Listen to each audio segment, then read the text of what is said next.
Welcome to another installment of This Is Not Normal on the Political Drain podcast with Drill Sergeant Doug, aka Admin Doug, a U.S. Army veteran, teacher, musician, and family man from Jamaica, now fights for justice and democracy through commentary and humor. Follow him on YouTube at Political Drain and at Sons of Liberty Official as Drill Sergeant, aka Admin Doug, continues to protect our freedoms.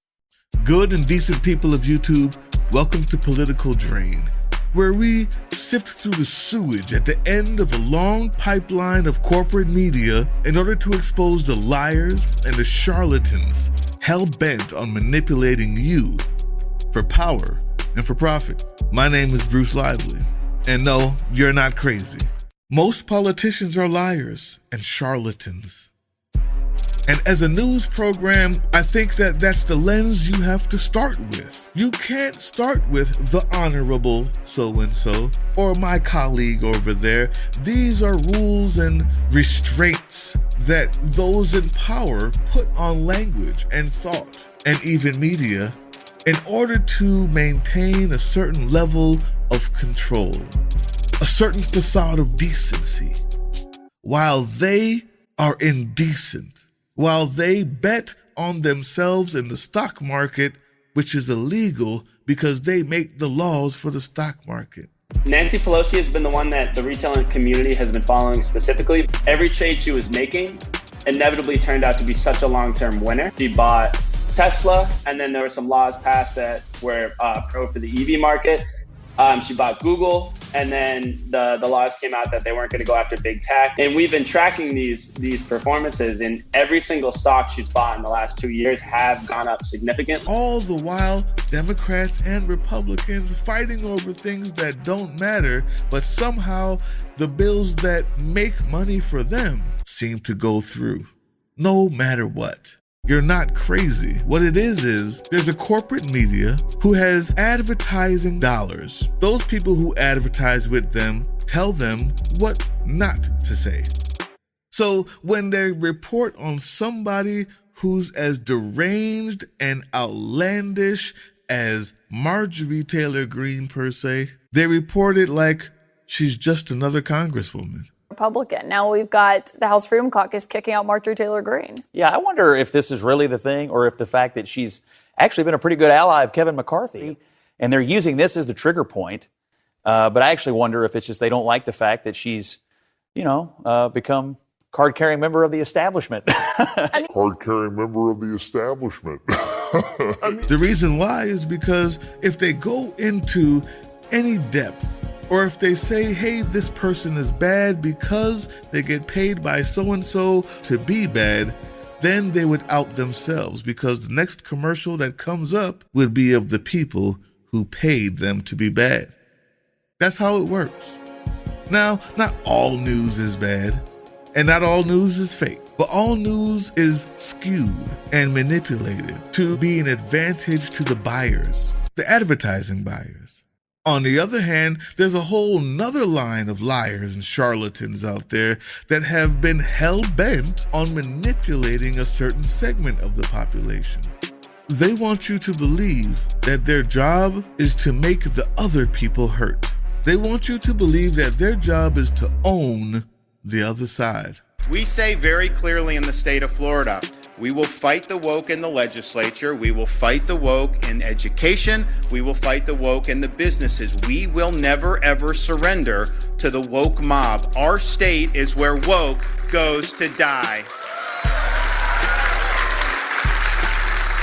Leave aside the strangeness of trying to prove your manhood by putting up a video that splices images of you in between oiled up, shirtless bodybuilders.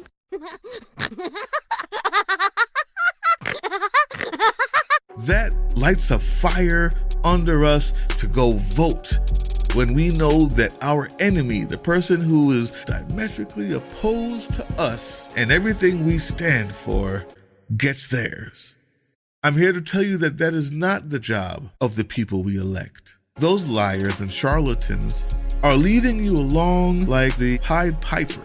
Their job is actually to help you, not to hurt someone else, not to own the other side. And this other side that we speak of is us. The other side is just other Americans. We are going to the mattresses for these people. We are offering them more accommodation, more chances than we'd offer our own family members, for goodness sakes. And for what? To have Rudy Giuliani go down to Georgia and admit that he lied? Have Jason Miller tell the January 6th commission, yeah, we all knew it was BS. What is this? Some of you don't like it when I use the cult word, but when you like being treated like a schmuck and ask for more, that is a cult. I'm the mark. I'm the sucker. How many people in this audience sent money to Stop the Steal 3 years ago? How many shows did I waste your time talking about this 3 years ago? How many? America's not the only place that's been dealing with this type of bastardization of political thought. But it's where I live, so it's where we're going to be talking about mostly. Now, if you think after that I'm some sort of a libtard, maybe I'm some sort of a Democratic operative, you're wrong. I am indeed liberal in my thinking.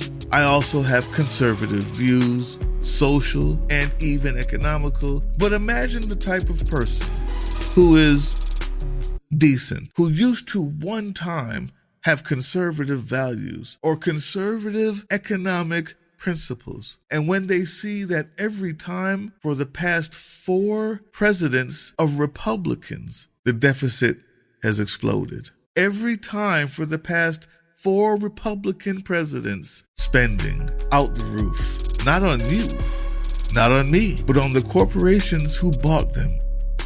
Oh, Democrats, did you really think you were any better? No, you're not. There are a few. They're called Justice Democrats. I suggest you look them up, find out who they back. People like Cori Bush, people like AOC. I know. These names, they trigger you. But these people do not take any money from any corporation. No corporate PACs. We're going to talk about that in this show. Other than those few, everyone else who starts calling on the phone the day they get elected to start fundraising for the next campaign in 2 years or 4 years, who do you think they're there to represent?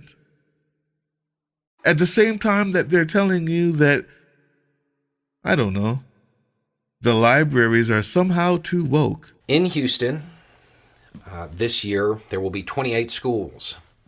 Schools that last year had a librarian and a library. And this year they will not. They were removed completely, gone, to be replaced with what is being widely referred to in media coverage as disciplinary centers.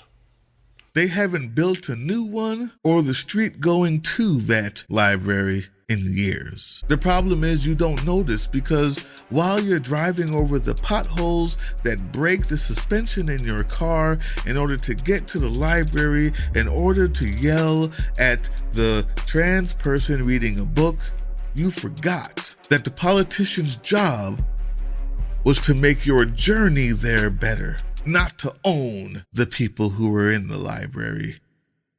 You're not crazy. There's a reason for all of it. My job, hopefully, is to show it to you.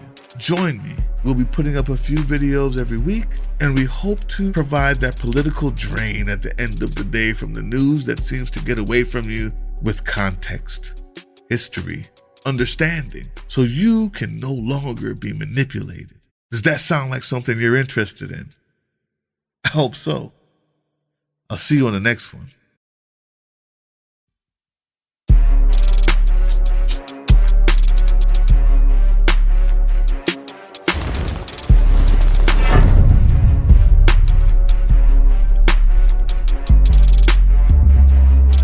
That was the Political Drain podcast, which can be heard on www.groovechillradio.com/political-drain and can be viewed on the Political Drain YouTube channel anytime. Once again, thank you for listening to Groove Chill as we resist fascism in any form, pursue democracy, peace, and love.